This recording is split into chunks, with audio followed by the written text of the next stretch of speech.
Well, ain't that a picture? Well, isn't that a picture too?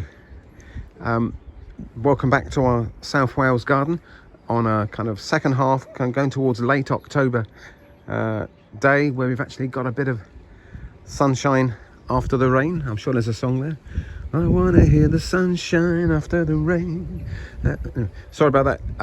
So this is a shrub that I think is often overlooked. This is Abelia, of which there are several varieties, and we're going to home in on this one today because it's variegated and it's very free flowering.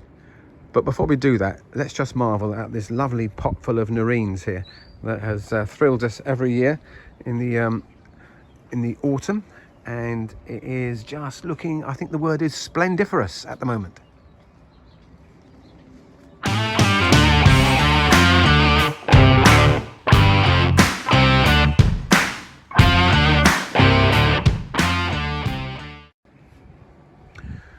So anyway, back to our Abelia, and I think this is one called Tricolour Charm. There are a few of these variegated. Can you see it's got that kind of two-tone leaf there? There's a few of these kind of variegated Abelias around.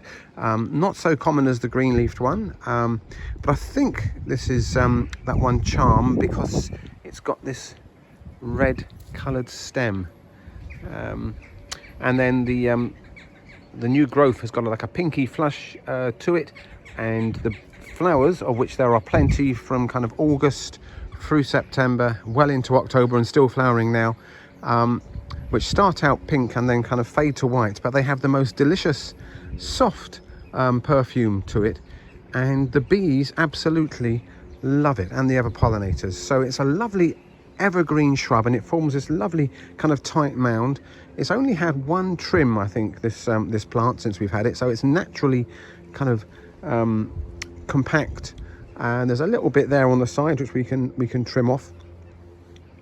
But I think it's rather lovely because it's evergreen. You've got something to look at all year round, and then you get a treat in late summer, well into the autumn, and I think we've still got another month of colour yet on that. It just depends whether or not we get any frosty weather.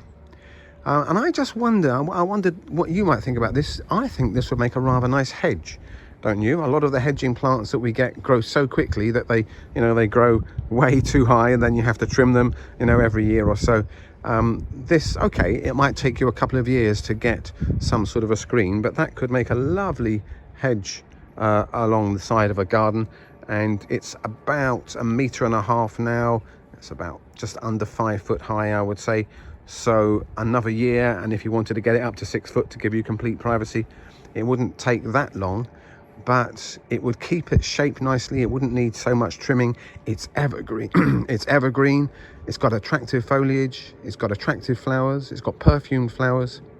It's wildlife friendly. I mean, what more do you want? And you can always give it a friend like we have in the shape of a nerine. There are other varieties of Abelias. The most common being Francis Mason, which is a lovely green leaf, but the new growth starts out kind of a golden, yes, got a kind of golden colour to it, which then fades to green, but lots of lovely flowers on that. Probably a little bit faster growing and taller growing than this. So again, it'd be a perfect hedging plant. Might need trimming once every year or two. I have seen that grown as a hedge, and I just think we need to be a little bit more adventurous with our hedges, rather than the same old conifers or privet or beech or whatever the kind of the standard hedging plants are. I think Abelia is a strong contender for those of us that like a colourful evergreen perfumed hedge that will be wildlife friendly and easy to look after. Hope that makes sense. And me and my mate Sammy the snail would love to hear any thoughts you may have about hedging or Abelias, or indeed nerines. One last look at that.